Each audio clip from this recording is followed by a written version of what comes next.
저는 올해 68살 박순자입니다. 남편과 함께 평생 성실하게 살았어요. 둘 다 공무원이었죠.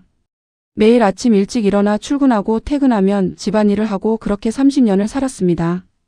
남편도 저처럼 성실했어요. 우리는 월급을 꼬박꼬박 모았고 헛되이 쓰지 않았습니다. 그렇게 모은 돈으로 65세 정년 퇴직하고 나서 서울에 35평짜리 아파트를 샀죠. 평생 꿈꿔왔던 보금자리였어요.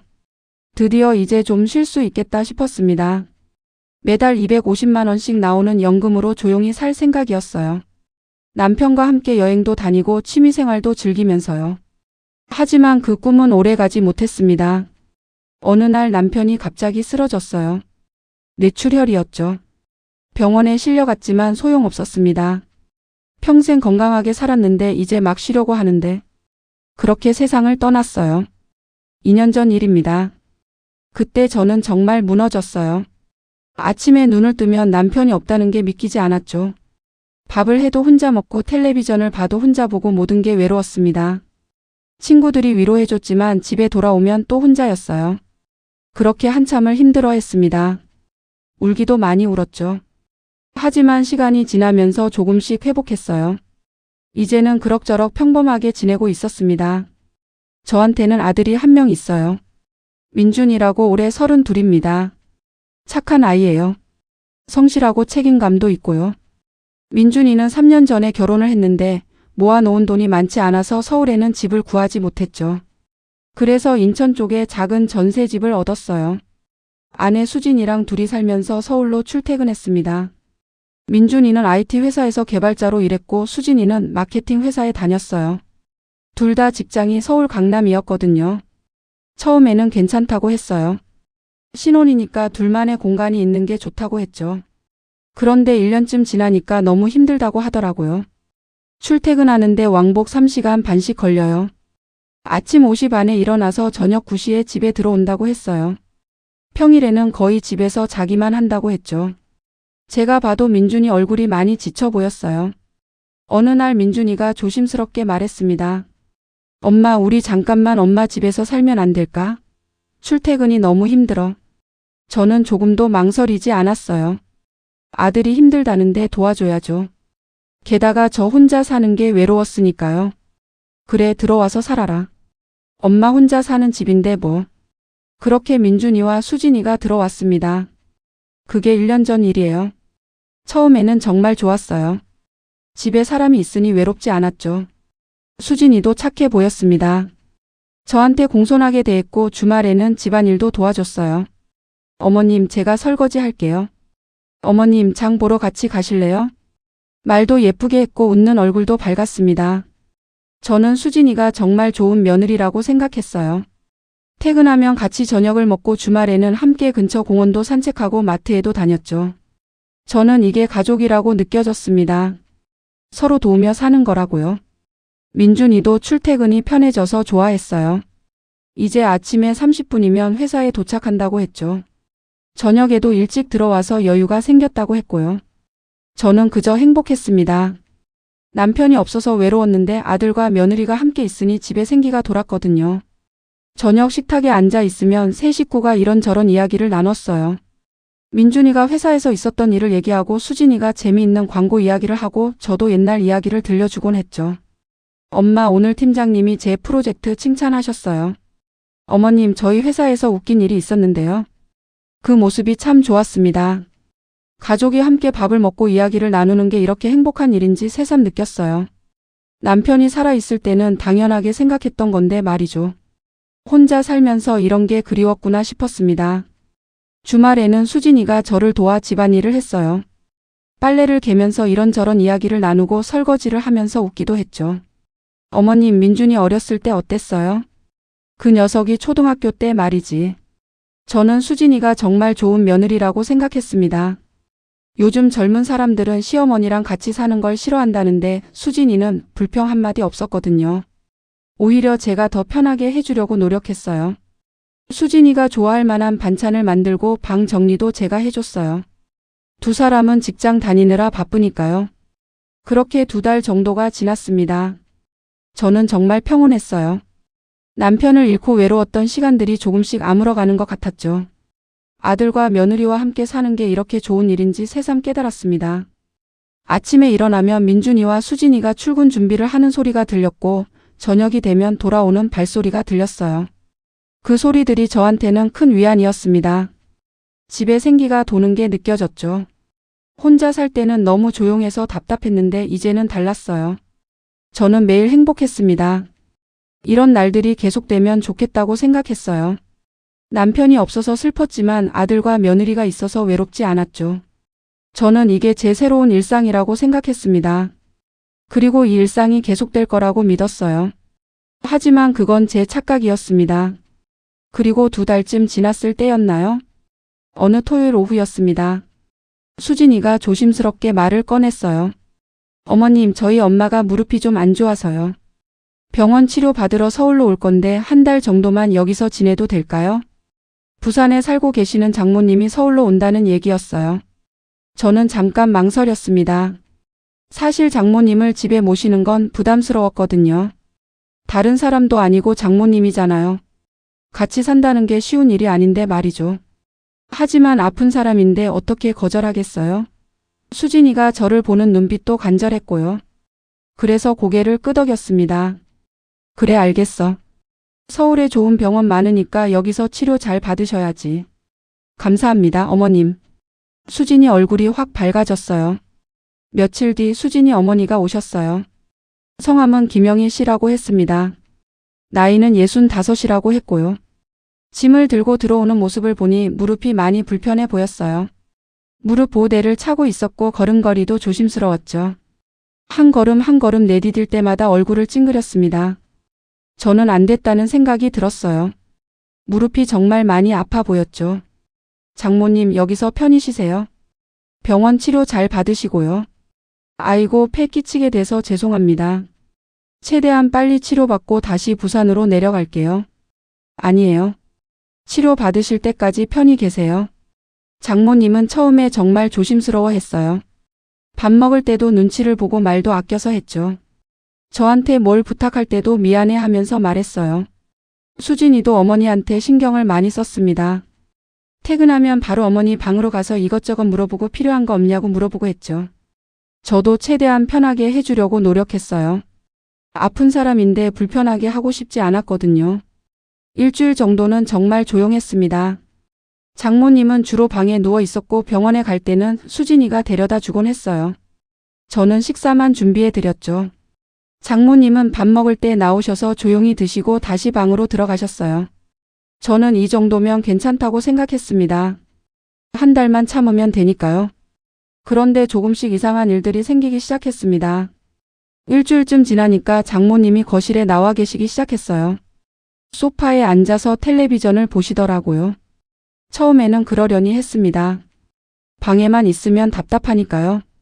그런데 장모님이 거실 소파에 앉아 있다가 저를 부르더라고요. 순자 씨, 물 좀 가져다 주실래요?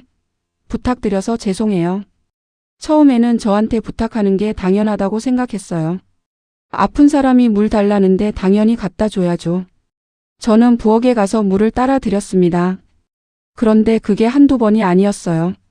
1시간에 한 번씩 부르더라고요.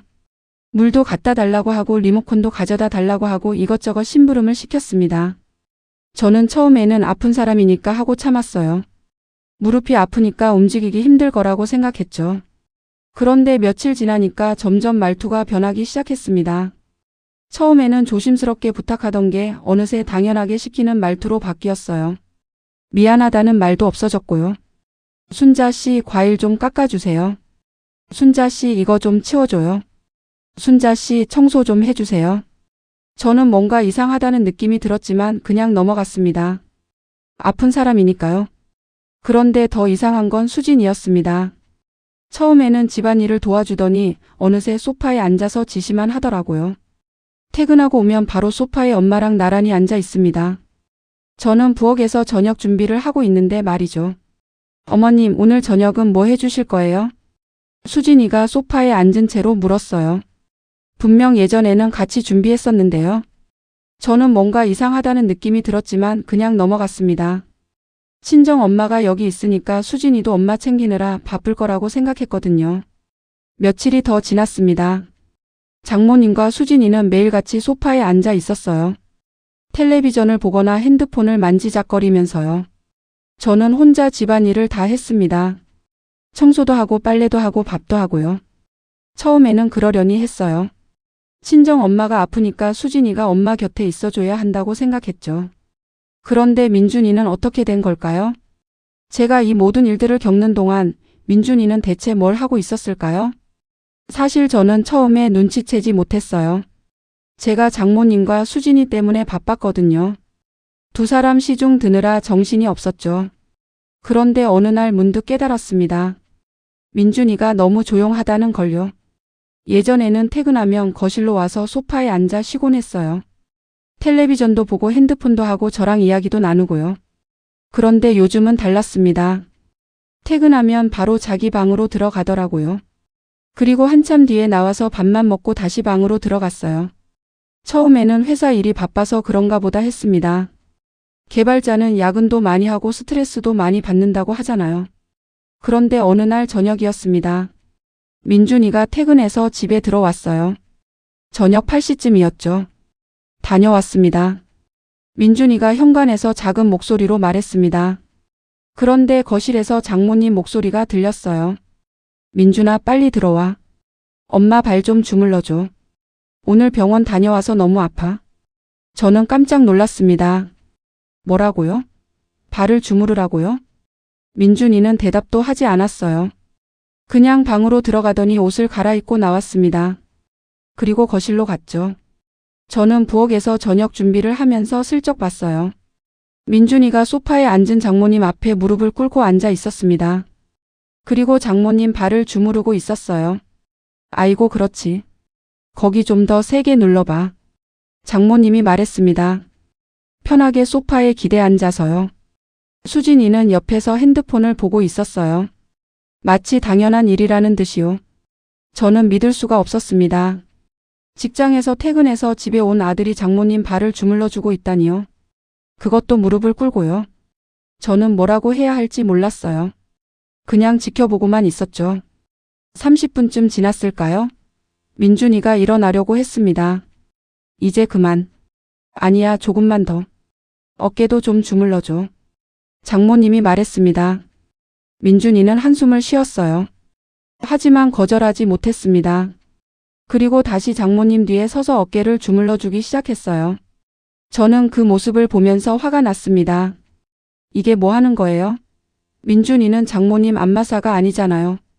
그날 저녁을 먹을 때였습니다. 네 사람이 식탁에 앉았어요. 저는 밥과 반찬을 차렸죠. 민준이가 밥을 뜨려고 하는데 수진이가 말했습니다. 민준아, 내 것도 떠줘. 민준이는 아무 말 없이 수진이 밥그릇에 밥을 담아줬어요. 엄마 것도. 수진이가 또 말했습니다. 민준이는 장모님 밥그릇에도 밥을 담아줬어요. 저는 이상했습니다. 수진이랑 장모님은 손이 다쳤나요? 왜 본인 밥도 스스로 못 드는 거죠? 국도 떠줘. 수진이가 말했습니다. 민준이는 순순히 국을 떠서 장모님과 수진이 앞에 놓았어요. 반찬도 좀 더 가져와. 물 좀 갖다 줘. 휴지 좀 가져와. 식사 내내 수진이와 장모님은 민준이한테 이것저것 시켰습니다. 민준이는 밥도 제대로 못 먹고 계속 왔다 갔다 했어요. 마치 시중 드는 사람 같았습니다. 저는 그 모습을 보면서 가슴이 답답했어요. 뭔가 잘못됐다는 걸 느꼈죠. 식사가 끝났습니다. 장모님과 수진이는 소파로 가서 앉았어요. 텔레비전을 켰죠. 민준이가 설거지를 하려고 부엌으로 갔습니다. 민준아, 설거지는 내가 하는 거지? 수진이가 소파에서 말했습니다. 응. 민준이가 작게 대답했어요. 저는 깜짝 놀랐습니다. 민준이가 설거지를 한다고요? 언제부터요? 제가 할게요, 민준아. 제가 말했습니다. 아니에요, 엄마. 제가 할게요. 민준이가 말했지만 표정이 어두웠어요. 어머님 괜찮아요. 저희 집에서는 원래 민준이가 설거지해요. 그게 우리 규칙이에요. 수진이가 소파에서 말했습니다. 웃으면서요. 규칙이라고요? 무슨 규칙이요? 저는 할 말을 잃었습니다. 민준이는 고무장갑을 끼고 설거지를 시작했어요. 저는 옆에서 지켜봤죠. 민준아, 너 괜찮니? 제가 작게 물었습니다. 네, 엄마. 괜찮아요. 민준이가 대답했지만 목소리에 힘이 없었어요. 설거지를 다 하고 나서 민준이는 부엌 바닥도 닦았습니다. 그리고 쓰레기도 버리러 나갔어요. 저는 민준이가 딱하게 느껴졌습니다. 직장에서 하루 종일 일하고 와서 집에서도 이렇게 일을 하다니요. 그날부터 저는 민준이를 유심히 지켜봤습니다. 그러자 충격적인 사실들이 보이기 시작했어요. 다음 날 아침이었습니다. 민준이가 출근 준비를 하고 있었어요. 저는 아침 식사를 준비하고 있었죠. 그런데 수진이가 방에서 나오더니 민준이한테 말했습니다. 민준아, 출근하기 전에 빨래 좀 돌려놔. 지금요? 지금 출근해야 하는데. 10분이면 되잖아. 빨리 해. 민준이는 어쩔 수 없이 세탁기로 갔어요. 빨래를 넣고 세제를 넣고 돌렸죠. 그 사이에 시간이 지나갔습니다. 민준아, 늦겠어. 제가 걱정돼서 말했어요. 괜찮아요, 엄마. 민준이가 급하게 현관으로 가더니 신발을 신었습니다. 그리고 뛰어나갔어요. 저는 가슴이 아팠습니다. 아들이 회사에 늦을까 봐 뛰어가는 모습이요. 저녁에 민준이가 퇴근했습니다. 그런데 현관에 들어서자마자 수진이가 말했어요. 민준아, 빨래 좀 널어놔. 지금요? 응, 아침에 돌린 거. 빨리 널지 않으면 냄새나. 민준이는 가방도 내려놓지 못하고 베란다로 갔어요. 빨래를 꺼내서 하나하나 널기 시작했죠. 저는 부엌에서 그 모습을 봤습니다. 민준이 등이 굽어 있었어요. 지쳐 보였죠. 15분쯤 지나서 민준이가 빨래를 다 널고 나왔습니다. 민준아, 이제 청소기 좀 돌려. 장모님이 소파에서 말했어요. 지금요? 응, 오늘 청소 안 했잖아. 민준이는 한숨도 못 쉬고 청소기를 꺼냈습니다. 거실을 돌고 방들을 돌았어요. 저는 참을 수가 없었습니다. 민준이는 직장에서 일하고 왔어요. 좀 쉬게 해주세요. 제가 말했습니다. 그러자 수진이가 대답했어요. 어머님, 괜찮아요. 민준이가 집안일 하는 거 좋아해요. 그렇지, 민준아? 수진이가 민준이를 쳐다봤어요. 눈빛이 날카로웠습니다. 응. 네. 민준이가 작게 대답했어요. 하지만 저는 알 수 있었어요. 민준이 표정에 행복이 없다는 걸요. 주말이 되었습니다. 저는 민준이가 이제 좀 쉴 수 있겠다고 생각했어요. 주말인데 회사도 안 가니까요. 하지만 현실은 달랐습니다. 토요일 아침 9시였어요. 민준이가 아직 자고 있었습니다. 평일에 너무 피곤했나 봐요. 그런데 수진이가 민준이 방으로 들어가더니 큰 소리로 말했습니다. 민준아, 일어나. 벌써 9시야. 응. 조금만 더. 안 돼. 오늘 할 일 많아. 빨리 일어나. 민준이는 어쩔 수 없이 일어났어요. 그리고 거실로 나왔죠. 민준아, 아침 먹기 전에 화장실 청소부터 해. 장모님이 소파에서 말했습니다. 지금요? 응, 어제 청소 안 했잖아. 민준이는 비틀거리면서 화장실로 갔어요. 아직 잠이 덜 깬 상태였죠. 저는 화가 났습니다. 주말인데 아들을 좀 쉬게 해주면 안 되나요? 화장실 청소를 마치고 민준이가 나왔습니다. 이제 창문 좀 닦아.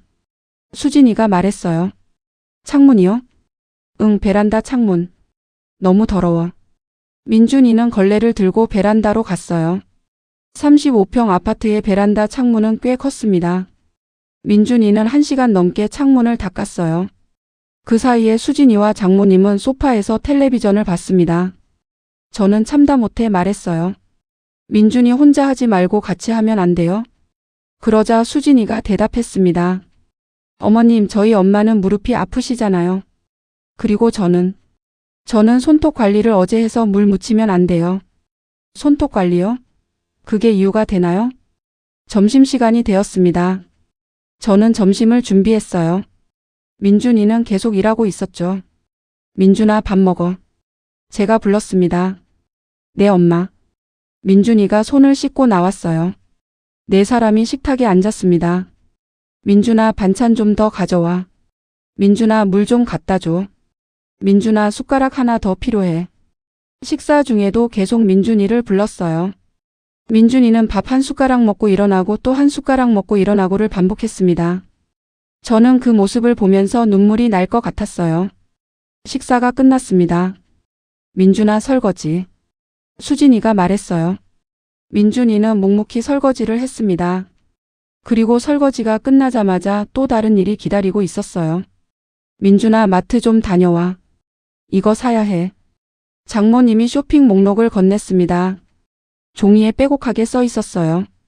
민준이는 목록을 받아들고 현관으로 갔습니다. 민준아, 나도 같이 갈까? 제가 물었어요. 아니에요, 엄마. 괜찮아요. 민준이가 쓸쓸히 웃으며 나갔습니다. 민준이가 마트에 간 사이 저는 설거지를 마저 하고 있었어요. 그런데 거실에서 웃음소리가 들렸습니다. 수진이와 장모님이었어요. 엄마, 민준이 진짜 잘 들어. 수진이가 말했습니다. 그러게. 우리 딸이 잘 길들였구나. 장모님이 대답했어요. 길들였다고요? 저는 귀를 의심했습니다. 방금 뭐라고 했죠? 남자들은 처음부터 확실하게 잡아야 해. 그래야 나중에 편해. 맞아. 민준이 처음에는 좀 버티더라고요. 근데 내가 3일 동안 밥을 안 해줬더니 그때부터 순해지더라고요. 우리 딸 똑똑하네. 두 사람은 웃었습니다. 저는 그 자리에 얼어붙었어요. 3일 동안 밥을 안 해줬다고요? 그래서 민준이를 굴복시켰다고요? 저는 온몸이 떨렸습니다. 그나저나 여기 사는 거 너무 좋다. 집도 넓고 엄마랑 같이 있으니까 심심하지도 않고. 그러게. 여기 계속 살면 안 될까? 에이, 어머님이 싫어하실 것 같은데. 순자 씨? 걱정 마. 내가 계속 무릎 아픈 척하면 되잖아.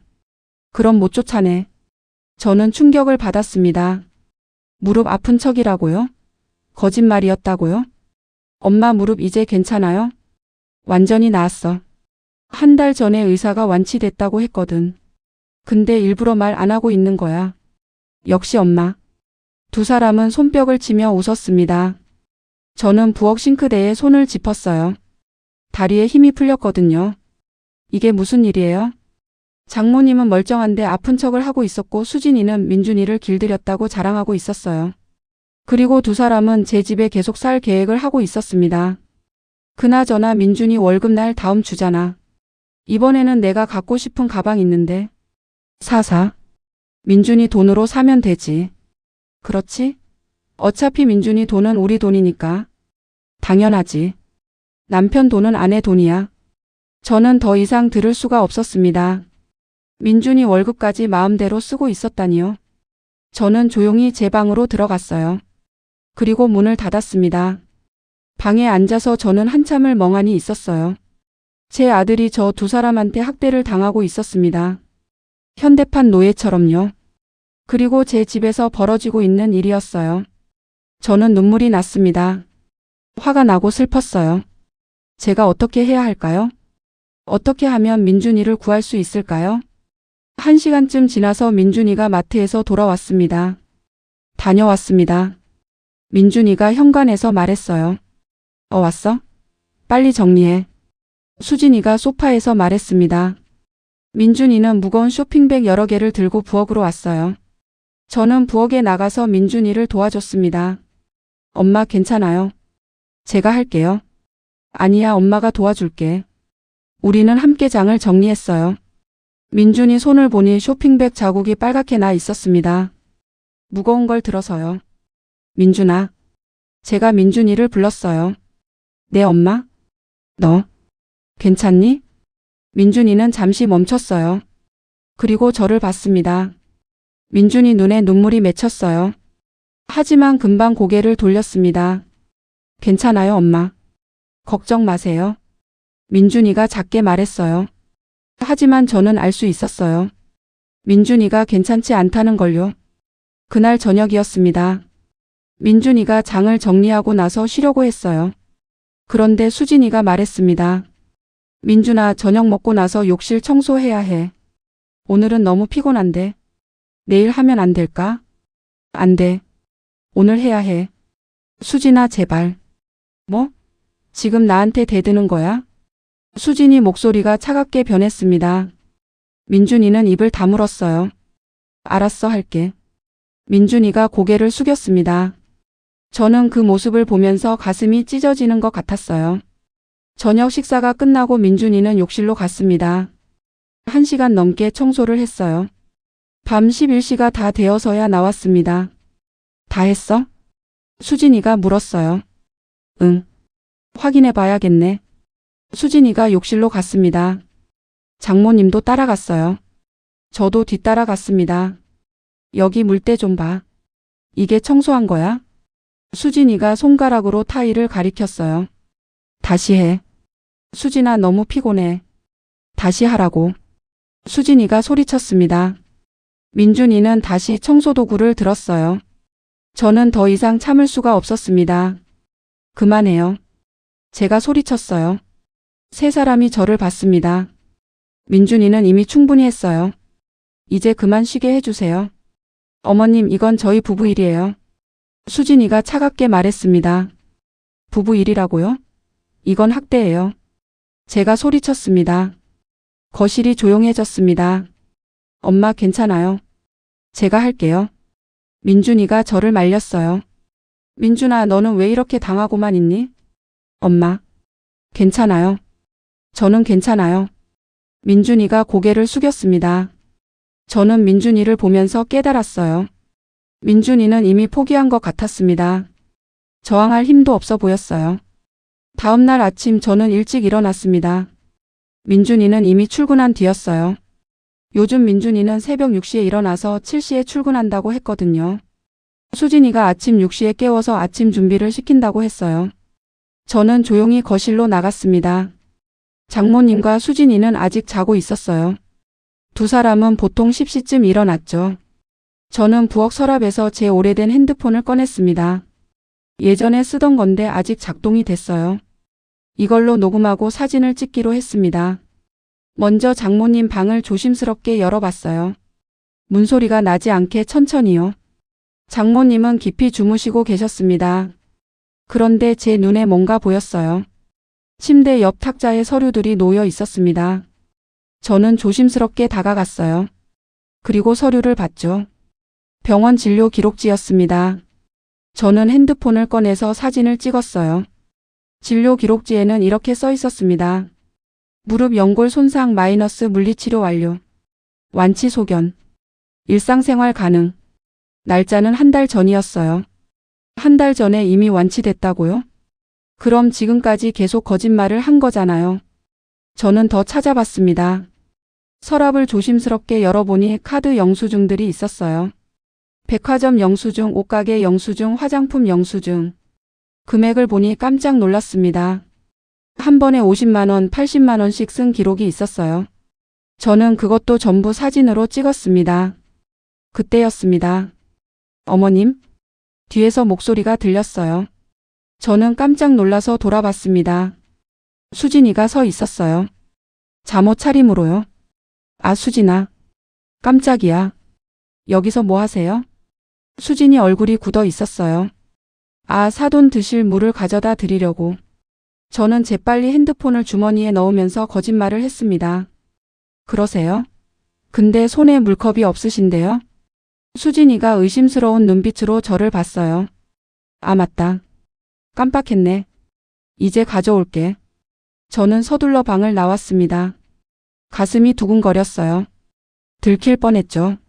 하지만 증거는 확보했습니다. 그날 오후였습니다. 장모님과 수진이가 외출한다고 했어요. 백화점에 간다고 했죠.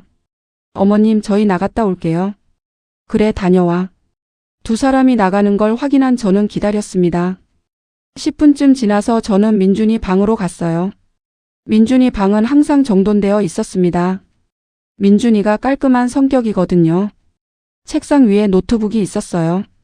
민준이 개인 노트북이었죠. 저는 노트북을 열어봤습니다. 다행히 비밀번호가 걸려 있지 않았어요. 바탕화면에 여러 폴더들이 있었습니다. 그 중에 가계부라는 엑셀 파일이 보였어요. 저는 그걸 열어봤습니다. 그리고 충격을 받았습니다. 민준이 월급은 450만 원이었어요. 그런데 매달 지출 내역을 보니 생활비 장모님 수진이 용돈 150만 원, 장모님 병원 비실제로는 쇼핑비 80만 원, 수진이 쇼핑 100만 원, 외식비 50만 원, 기타 50만 원, 총 430만 원이 나갔어요. 민준이한테 남는 건 20만 원 뿐이었습니다. 그것도 저축도 못하고 교통비, 점심값으로 다 쓴다고 적혀 있었어요. 저는 눈물이 났습니다. 민준이가 번 돈을 거의 다 수진이와 장모님이 쓰고 있었던 거예요. 저는 이것도 사진으로 찍었습니다. 더 찾아봤어요. 메시지 백업이라는 폴더가 있었습니다. 저는 그걸 열어봤죠. 민준이가 친구들한테 보낸 카카오톡 메시지들이 백업되어 있었어요. 저는 최근 대화를 읽어봤습니다. 친구야, 민준아. 주말에 축구하자. 오랜만이다. 민준 미안, 못 갈 것 같아. 친구 왜? 또 바빠? 민준은 집안일 해야 해. 친구 주말인데도? 수진이는? 민준 수진이는 피곤하대. 친구 너도 평일에 일하잖아. 왜 너만 집안일 해? 민준 그냥 그래야 해. 친구야, 너 요즘 이상하다. 무슨 일 있어? 민준 아니야. 괜찮아. 친구 괜찮은 게 아닌 것 같은데. 만나자. 민준 미안. 나 지금 힘들어. 나중에 연락할게. 친구 민준아, 내 전화 안 받치더라. 무슨 일 있어? 민준 미안. 요즘 정신이 없어서. 친구 결혼하고 나서 연락도 잘 안 되고. 우리 걱정된다. 민준 걱정 마. 나 괜찮아. 친구 괜찮은 거 아닌 것 같은데. 목소리도 이상하고. 민준 진짜 괜찮아. 그냥 좀 피곤해서 그래. 친구야, 우리 한번 보자. 밥이라도 먹으면서 이야기하자. 민준 미안. 요즘 외출이 어려워. 친구 외출이 어렵다니? 무슨 소리야? 민준 아무것도 아니야. 나중에 얘기할게. 저는 더 이상 읽을 수가 없었습니다. 민준이가 친구들한테도 도움을 청하지 못하고 있었어요. 외출도 마음대로 못한다니요? 이건 정말 심각한 상황이었습니다. 저는 이 대화들도 전부 사진으로 찍었어요. 저는 더 확실한 증거가 필요했습니다. 영상 증거요. 그래서 그날 저녁 인터넷으로 작은 몰래카메라를 주문했어요. 2일 뒤에 도착했습니다. 저는 거실 책장에 있는 책 사이에 카메라를 숨겼어요. 거실 소파가 다 보이는 위치였죠. 그리고 녹화를 시작했습니다. 첫날 저녁 민준이가 퇴근했어요. 다녀왔습니다. 민준아, 어서 와. 엄마 어깨 좀 주물러줘. 장모님이 소파에서 말했습니다. 민준이는 가방도 내려놓지 못하고 장모님한테 갔어요. 카메라는 모든 걸 찍고 있었습니다. 30분 동안 민준이가 장모님 어깨를 주무르는 장면이요. 이제 발도 해줘. 장모님, 저 너무 피곤한데. 뭐? 지금 나한테 대드는 거야? 장모님 목소리가 차갑게 변했어요. 아니에요. 죄송합니다. 민준이가 고개를 숙이고 장모님 발을 주물렀습니다. 저는 부엌에서 그 광경을 보면서 눈물을 참았어요. 다음 날도 녹화했습니다. 이번에는 더 충격적인 장면이 찍혔어요. 저녁 식사 후였습니다. 민준아, 설거지해. 네. 민준이가 설거지를 하러 갔어요. 그 사이에 수진이와 장모님의 대화가 카메라에 잡혔습니다. 엄마, 다음 주에 제주도 갈까? 우리 둘이. 좋지. 민준이 돈으로? 당연하지. 민준이 카드 쓰면 되지. 민준이는 어떻게 해? 민준이는 회사 가고 집에서 혼자 있으면 되지 뭐. 우리 딸 똑똑하네. 그런데 순자 씨는? 어머님한테는 우리가 병원 간다고 하면 돼요. 두 사람은 낄낄 웃었습니다. 저는 이 장면을 보면서 분노가 치밀어 올랐어요. 제주도 여행을 민준이 몰래 계획하고 있었던 거예요. 그것도 민준이 돈으로요. 일주일 동안 저는 계속 증거를 모았습니다. 영상, 사진, 녹음 파일. 그런데 어느 날 결정적인 증거를 잡았어요. 그날은 토요일이었습니다. 민준이는 오전에 큰 마트에 장을 보러 갔어요. 혼자서요. 저는 화장실에 가려고 복도를 지나가고 있었습니다. 그런데 수진이 방에서 목소리가 들렸어요. 그래 언니. 나 요즘 너무 편해. 진짜로. 수진이가 누군가와 통화하고 있었어요. 저는 문 앞에 멈춰 섰습니다. 응, 시어머니 집에서 사는데 완전 개꿀이야. 시어머니는 착하고 우리 엄마랑 같이 놀고 민준이는 집안일 다 해. 저는 핸드폰을 꺼내서 녹음을 시작했어요. 민준이? 걔는 내가 원하는 대로 다 해.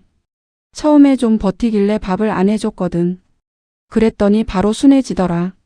남자들은 확실하게 잡아야 해. 수진이가 웃었습니다. 돈?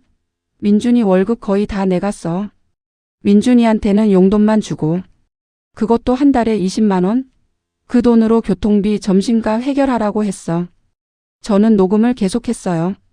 그리고 있잖아, 우리 엄마가 무릎 아프다고 왔는데 사실 다 나았대. 근데 계속 아픈 척하고 있어. 그래야 우리가 여기서 계속 살 수 있으니까. 응, 이 집 완전 좋아. 서울 강남이고 35평이나 되고. 시어머니 혼자 사는 집인데 우리가 들어온 거지. 나중에는 이 집 다 우리 거 될 거야. 저는 그 말을 듣고 온몸이 떨렸어요. 이 집이 다 자기들 거라고요? 시어머니? 걱정 마. 착하고 순해서 우리한테 아무 말도 못해.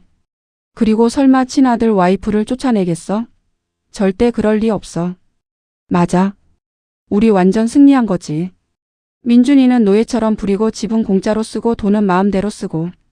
완벽하지? 수진이는 계속 웃었습니다. 저는 더 이상 들을 수가 없었어요. 녹음을 멈추고 조용히 제 방으로 갔습니다. 방에 들어가서 문을 닫았어요. 그리고 침대에 앉았습니다. 손이 떨렸어요. 분노로요. 저는 지금까지 모은 증거들을 확인했습니다. 병원 진료 기록 마이너스 완치 소견. 카드 영수증 마이너스 수백만 원어치 쇼핑.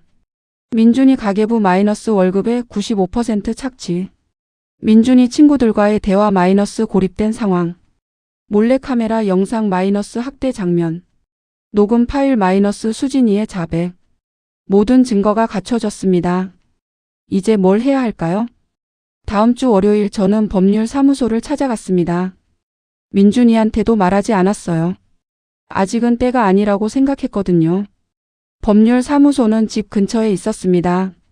미리 전화로 예약을 하고 갔죠. 변호사님은 40대 여성분이었어요. 친절해 보였습니다. 어떻게 오셨어요? 제 아들이 와이프한테 학대를 당하고 있어요. 저는 그동안 있었던 일들을 다 말했습니다. 그리고 증거들을 보여드렸어요. 변호사님은 영상을 보더니 표정이 굳었습니다. 이건 심각한 가정폭력이네요. 정신적 학대와 경제적 학대입니다. 그렇죠? 제가 봐도 너무 심한 것 같아서요. 이 정도면 충분히 이혼 사유가 됩니다. 게다가 위자료도 청구할 수 있고요. 변호사님이 진지하게 말했습니다. 그리고 이 집이 부인 명의죠? 네, 남편하고 제가 모은 돈으로 산 집이에요. 그럼 며느리와 장모님을 내보낼 수 있습니다. 거주 허락을 철회하시면 돼요. 정말요? 네, 부인 집이니까요. 처음에는 거주를 허락했지만 그 허락을 언제든 철회할 수 있습니다. 특히 이렇게 거짓말을 하고 가족을 학대한 경우에는 더욱 그렇습니다. 변호사님은 서류를 주셨어요. 이건 거주 허락 철회 통보서입니다. 법적 근거도 여기 있고요. 저는 서류를 받았습니다. 아드님과는 상의하셨나요? 아직이요. 민준이가 너무 힘들어해서 말할 용기가 없었어요. 아드님도 지금 상태가 매우 위험합니다. 우울증이나 극단적 선택으로 이어질 수 있어요. 변호사님 말에 저는 가슴이 철렁했어요. 빨리 조치를 취하시는 게 좋겠습니다. 알겠습니다. 그날 저녁 저는 민준이를 불렀습니다. 수진이와 장모님이 외출한 사이였어요. 민준아, 엄마랑 잠깐 이야기 좀 하자. 네, 엄마. 민준이가 제 방으로 들어왔어요. 우리는 마주 앉았습니다. 민준아. 저는 말을 꺼내기가 힘들었어요. 엄마, 무슨 일이에요? 너 수진이한테 학대받고 있지? 민준이 얼굴이 굳었습니다. 엄마, 그게 무슨... 엄마가 다 알아. 엄마가 다 봤어. 저는 핸드폰을 꺼냈어요. 그리고 영상을 보여줬습니다. 민준이가 학대받는 장면들이요. 민준이는 영상을 보더니 고개를 떨어뜨렸어요. 엄마, 왜 참고 있었니? 왜 엄마한테 말하지 않았어? 말해도 달라질 게 없을 것 같았어요. 민준아, 저는 이미 포기했어요, 엄마. 수진이 없이는 못 살 것 같아요. 처음에는 저항도 해봤어요. 근데 수진이가 밥을 안 해주고 말도 안 하고 저는 너무 외로웠어요. 민준이 목소리가 떨렸어요. 그래서 그냥 시키는 대로 하기로 했어요. 그게 편할 것 같았거든요. 민준아, 그건 사랑이 아니야. 그건 학대야. 저는 민준이 손을 잡았습니다. 엄마가 도와줄게. 엄마가 너를 구해줄게. 엄마, 정말 가능해요? 민준이 눈에 눈물이 맺혔어요. 그럼 엄마를 믿어봐. 저는 민준이를 꼭 안아줬습니다. 민준이는 제 품에서 울었어요. 아마도 오랜만에 우는 거였을 거예요. 그날 밤 저는 잠을 설쳤습니다. 머릿속으로 계속 계획을 세웠어요. 어떻게 하면 통쾌하게 복수할 수 있을까? 어떻게 하면 저 두 사람을 제대로 혼내줄 수 있을까? 그리고 깨달았습니다. 타이밍이 중요하다는 걸요. 가장 효과적인 순간을 골라야 한다는 걸요. 저는 달력을 봤어요. 2주 뒤가 추석이었습니다. 완벽했어요. 추석에 친척들이 다 모이는 날이요. 그날 모든 걸 공개하기로 했습니다. 추석 당일 오전이었습니다. 저는 일찍부터 음식 준비를 했어요. 물론 민준이가 도와줬죠. 엄마, 제가 할게요. 아니야, 오늘은 엄마가 할게. 너는 쉬어. 민준이는 어리둥절해 했어요. 제가 평소와 달랐거든요. 수진이와 장모님은 소파에 앉아서 텔레비전을 보고 있었습니다. 어머님, 오늘 몇 명이나 와요? 수진이가 물었어요. 글쎄, 한 10명 정도? 에이, 맞네. 귀찮은데? 수진이가 투덜거렸습니다. 저는 속으로 웃었어요. 조금만 기다려봐. 오늘 정말 특별한 날이 될 거야. 오후 1시쯤 친척들이 도착하기 시작했습니다. 먼저 온 건 제 남동생 부부였어요. 누나, 잘 지냈어? 응, 잘 지냈지. 그 다음에는 남편 쪽 조카들이 왔어요. 조카들과 그 배우자들이었죠. 고모, 오랜만이에요. 그래, 어서 와. 마지막으로 제 친한 친구 두 분도 오셨어요. 제가 특별히 초대했거든요. 총 12명이 모였습니다. 거실이 사람들로 가득 찼어요. 수진이와 장모님은 어색한 표정이었습니다. 이렇게 많은 사람이 올 줄 몰랐거든요. 여러분, 일단 앉으세요. 음식 차릴게요. 저는 식탁에 음식을 차렸습니다. 민준이도 도와줬어요. 민준아, 오랜만이다. 조카들이 민준이한테 인사했어요. 응, 오랜만이야. 민준이는 작게 웃었습니다. 모두가 식탁에 앉았습니다. 식사가 시작됐어요. 처음에는 평범한 추석 모임 같았습니다. 잘 먹겠습니다. 모두가 음식을 먹기 시작했죠. 그런데 제 동생이 뭔가 이상한 걸 눈치챘어요. 수진이, 민준이 물 좀 갖다 줘. 장모님이 말했습니다. 민준아, 물 좀. 수진이가 명령조로 말했어요. 민준이는 자리에서 일어나서 물을 가져다 줬습니다. 제 동생이 저를 쳐다봤어요. 의아한 표정으로요.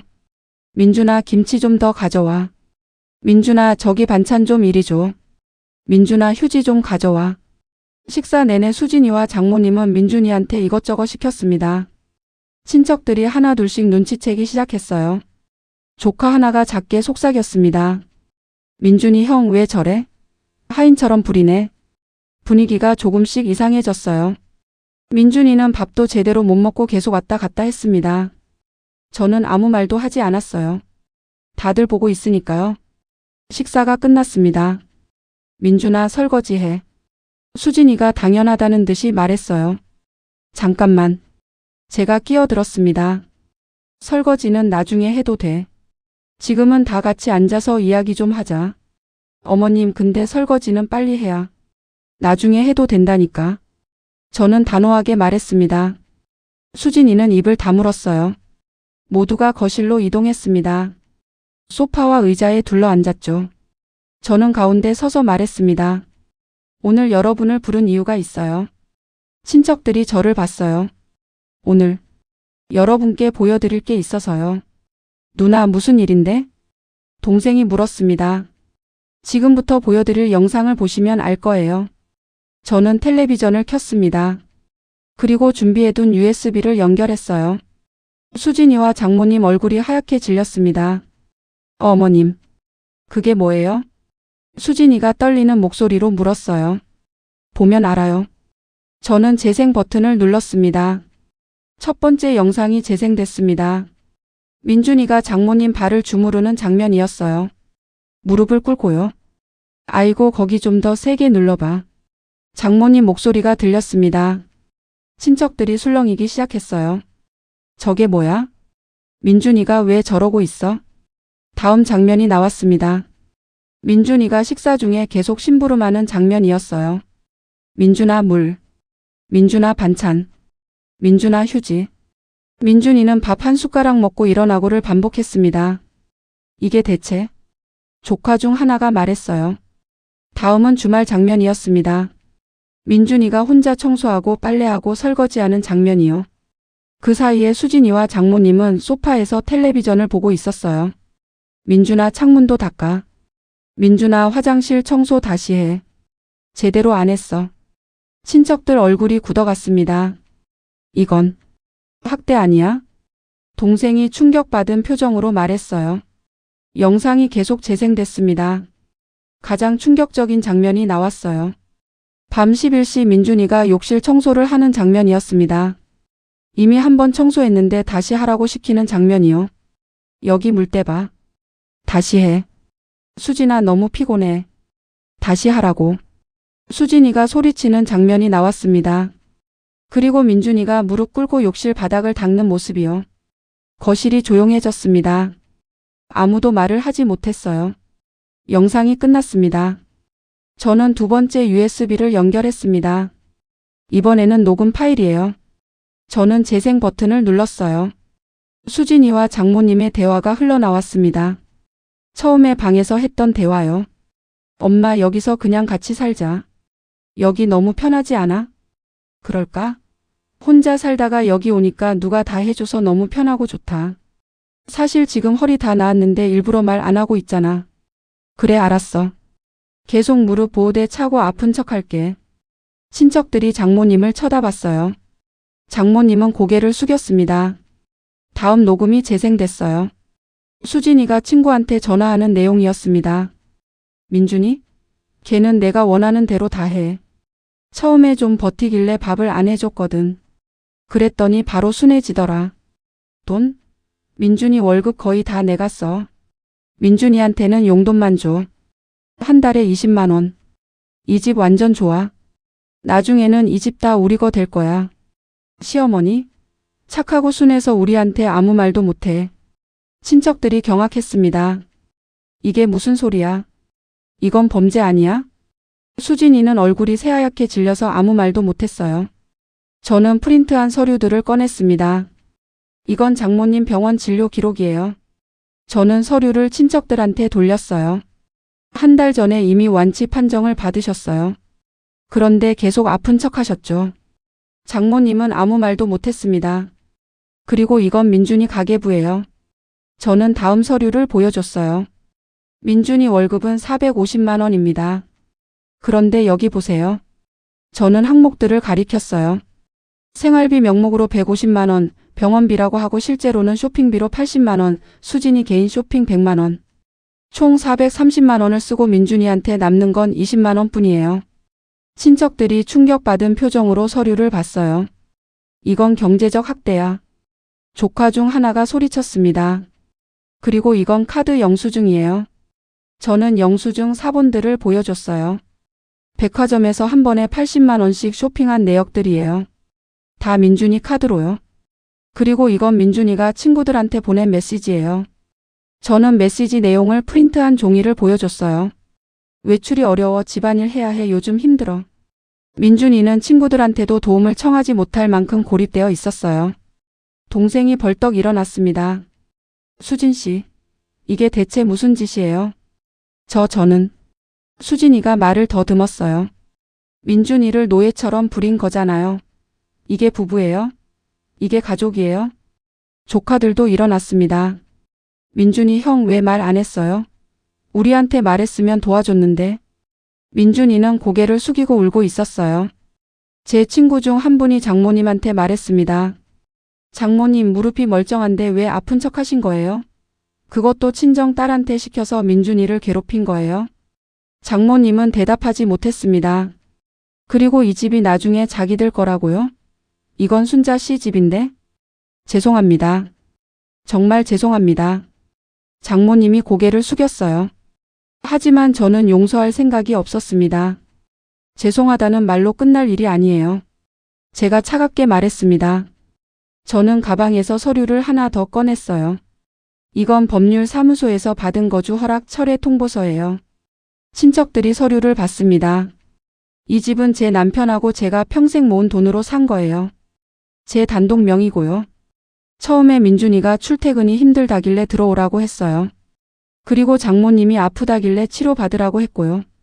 하지만 거짓말로 저를 속이고 제 아들을 학대했어요. 저는 수진이와 장모님을 똑바로 쳐다봤습니다. 그래서 오늘부로 거주 허락을 철회합니다. 어머님. 수진이가 떨리는 목소리로 말했어요. 지금 당장 짐 싸서 나가세요. 안 나가면 경찰 부를 겁니다. 어머님 제발요. 저희가 잘못했어요. 다시는 안 그럴게요. 수진이가 울면서 매달렸습니다. 이미 늦었어요. 제 아들을 학대하고 저를 이용하고 거짓말한 사람들한테 더 이상 기회는 없어요. 저는 단호했습니다. 장모님도 일어나서 절을 했어요. 순자 씨 제발 용서해 주세요. 제가 잘못했어요. 용서는 안 해요. 당장 나가세요. 그때였습니다. 민준이가 일어났어요. 엄마. 민준아 넌 여기 있어. 이 집은 내 집이기도 하니까. 엄마 저. 민준이가 수진이를 봤습니다. 저는 이혼할 거예요. 거실이 조용해졌습니다. 민준아. 수진이가 소리쳤어요. 저는 더 이상 못 참겠어요. 나를 노예처럼 부리고 내 돈을 마음대로 쓰고 내 존엄성을 짓밟았잖아요. 민준이 목소리가 떨렸지만 단호했어요. 처음에는 당신을 사랑했어요. 그래서 참았어요. 하지만 이건 사랑이 아니었어요. 민준아 미안해. 정말 미안해.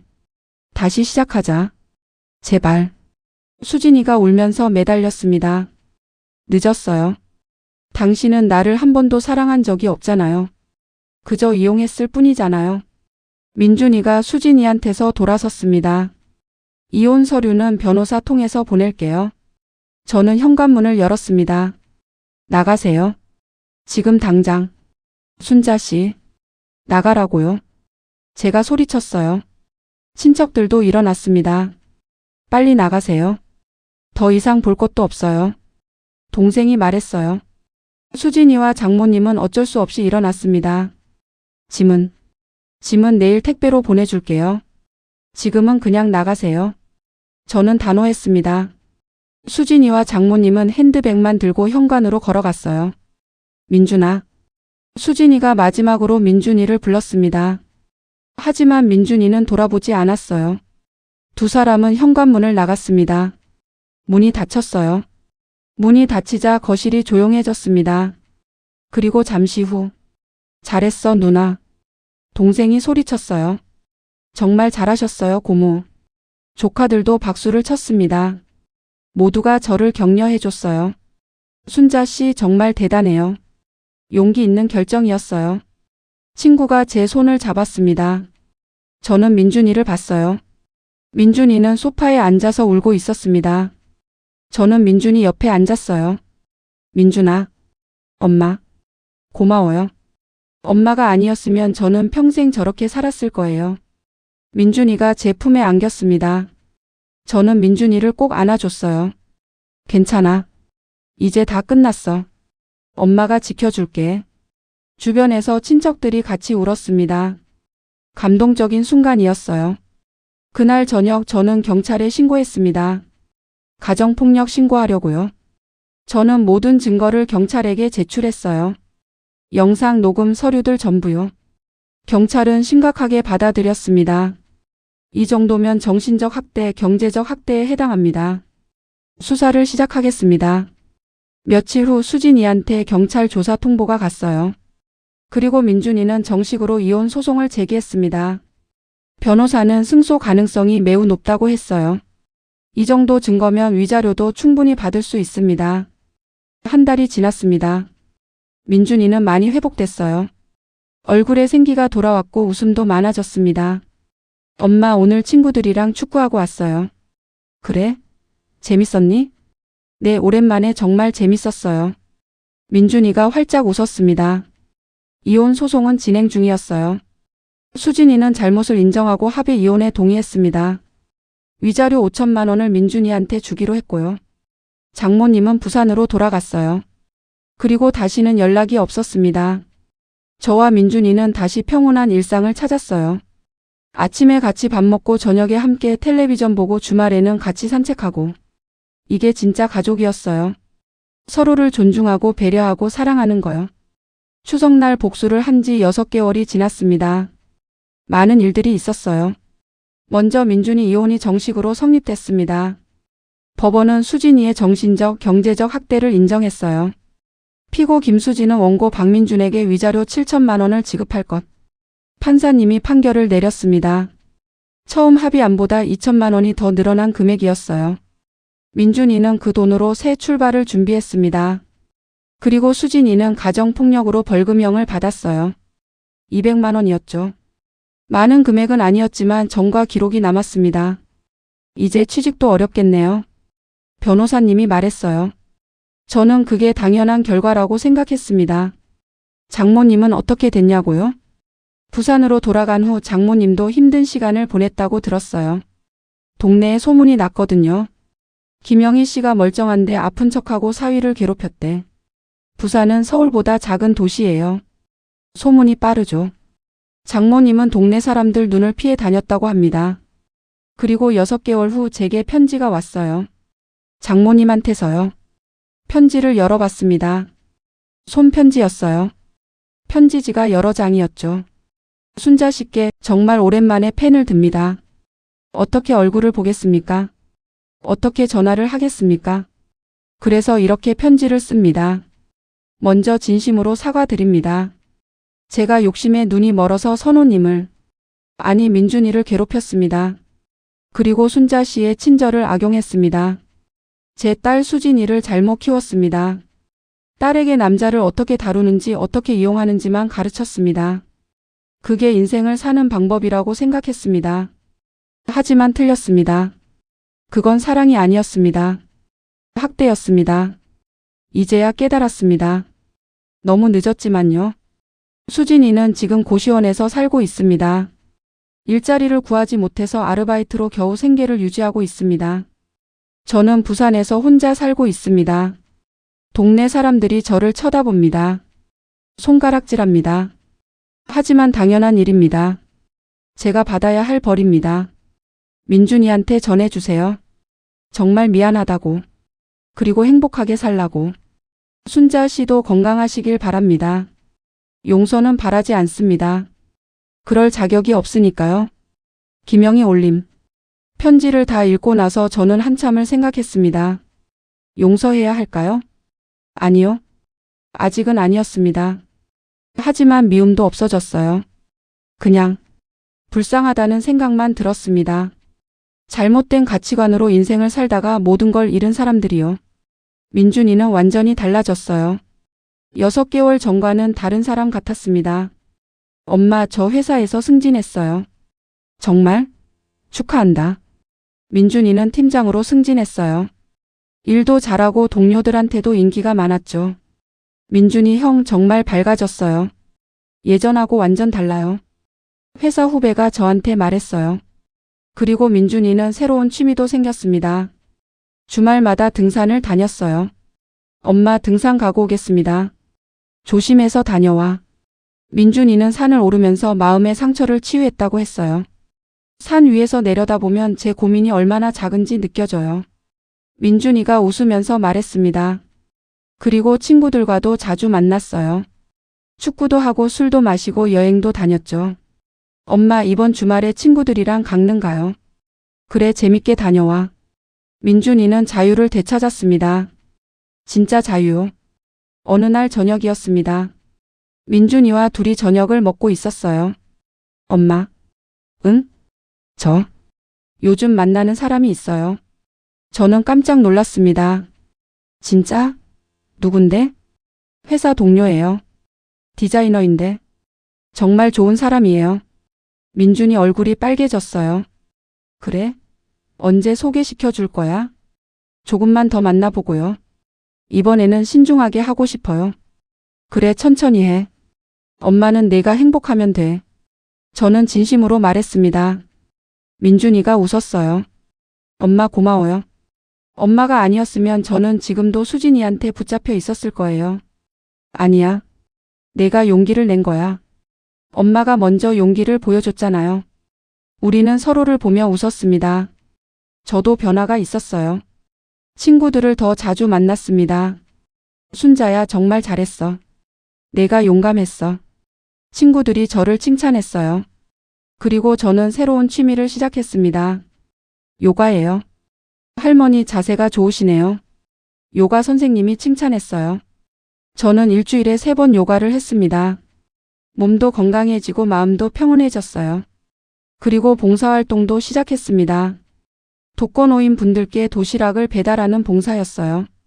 할머니 감사합니다. 천만에요. 맛있게 드세요. 봉사를 하면서 깨달았어요. 나보다 더 힘든 사람들이 많다는 걸요. 그리고 작은 도움이 큰 힘이 된다는 걸요. 저는 또 한 가지를 시작했습니다. 블로그요.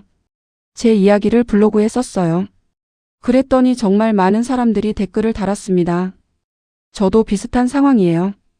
용기 주셔서 감사합니다. 저희 며느리도 아들을 힘들게 해요. 어떻게 해야 할까요? 정말 대단하세요. 존경합니다. 저는 댓글 하나하나에 답장을 달았어요. 용기를 내세요.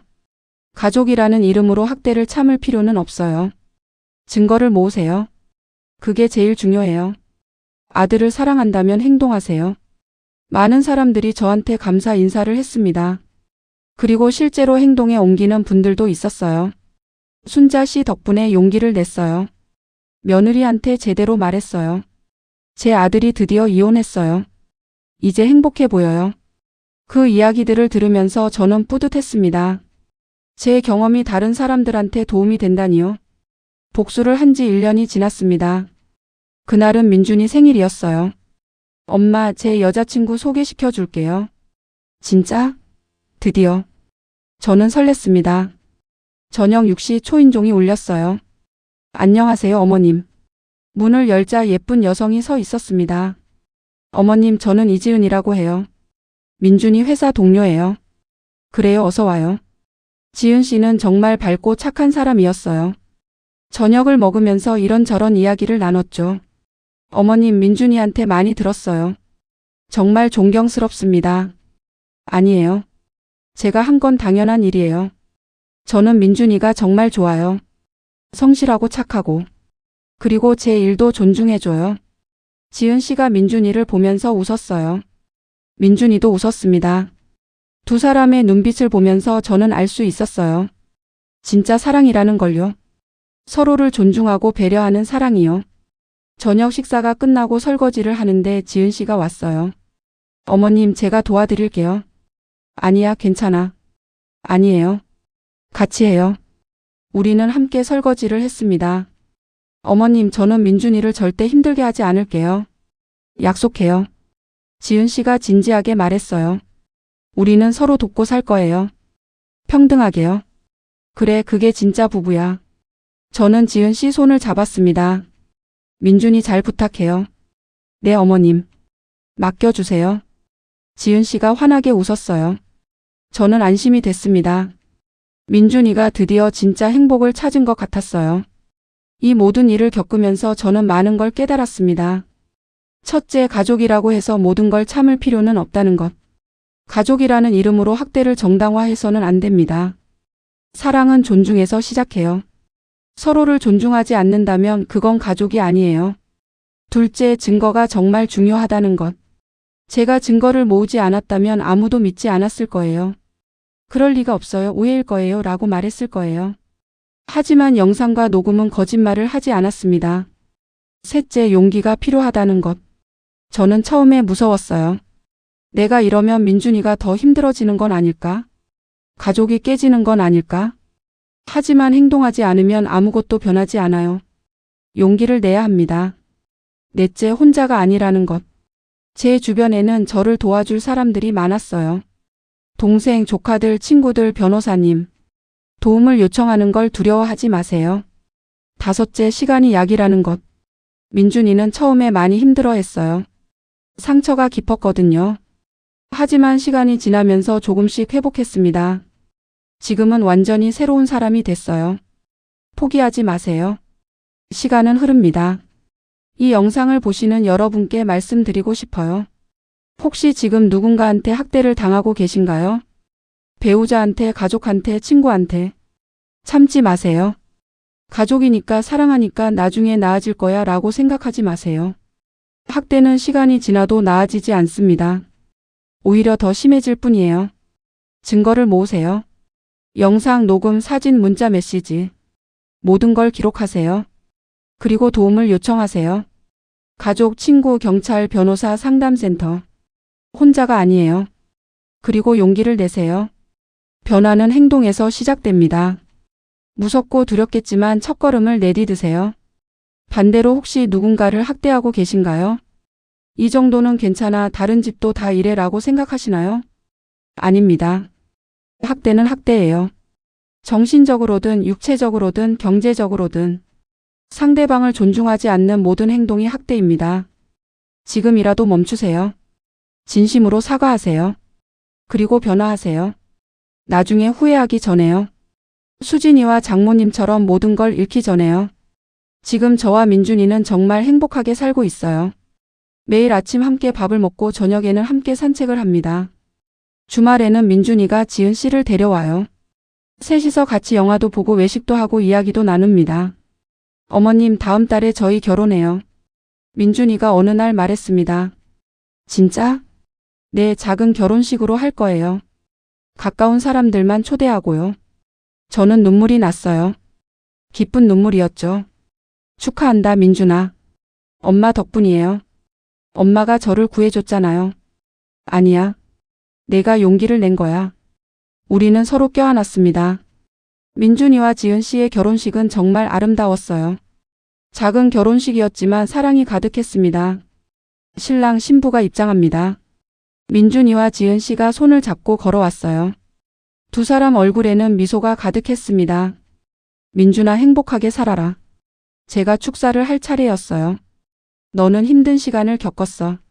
하지만 이겨냈지. 이제 진짜 사랑을 알게 됐어. 서로 존중하고 배려하고 사랑하면서 살아. 그게 진짜 부부야. 손님들이 박수를 쳤습니다. 민준이는 울고 있었어요. 지은 씨가 민준이 손을 꼭 잡아줬습니다. 저는 행복했습니다. 정말로요. 저는 박순자입니다. 올해 69살이에요. 평범한 사람이지만 제 아들을 구했습니다. 여러분도 할 수 있어요. 용기를 내세요. 그리고 기억하세요. 당신은 소중한 사람이에요. 누구한테도 학대받을 이유가 없어요. 당신은 존중받을 자격이 있어요. 당신은 사랑받을 자격이 있어요. 당신은 행복할 자격이 있어요. 영상을 끝내기 전에 마지막으로 하나만 더 말씀드릴게요. 얼마 전에 우연히 수진이를 봤습니다. 길거리에서요. 수진이는 많이 수척해져 있었어요. 눈빛도 예전과 달랐습니다. 우리 눈이 마주쳤어요. 수진이는 고개를 숙였습니다. 저는 그냥 지나쳤어요. 그런데 몇 걸음 가다가 뒤돌아봤습니다. 수진이는 그 자리에 서서 울고 있었어요.